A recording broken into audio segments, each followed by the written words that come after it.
Hi, I'm Thomas Rawlings. I'm the designer of Star Wars The Battle for Hoth, and I'm here to give a bit of a commentary over a video made by my colleague Anna Kronschnabel. This is a game developed by Fluffy Logic and published by THQ, obviously with grateful assistance from LucasArts. So here you can see the unit information screen. That tells you about all the different units in the game, Rebel and Infantry, and gives you some hints and tips on how to use or deal with those units. Here's the help guide full of information about how to play the game. And we've got lots of video footage in the game. Here's an iconic moment from The Empire Strikes Back where the Rebel infantry see what they're facing, the very frightening looking AT-ATs. So we're into the game now, and you can see the players bringing up the build menu, and then from that menu building some trenches and dropping some Rebel infantry into those trenches. Infantry in trenches get a defensive bonus, so it's a great way to place them in order to ensure they're maximally effective. Here we see the player upgrading some of those units, which gives them increased damage and increased range, which is a key strategy for taking on the Imperial forces.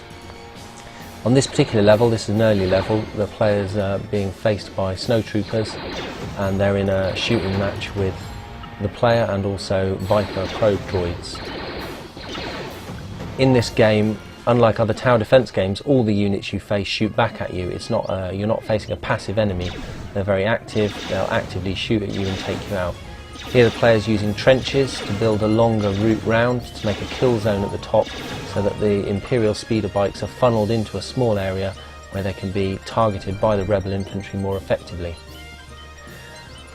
So the player's dropping more and more units in there. Now we see the player building a snow speeder control centre and a power generator next to that in order to power it, and above the power generator there's an anti-infantry tower.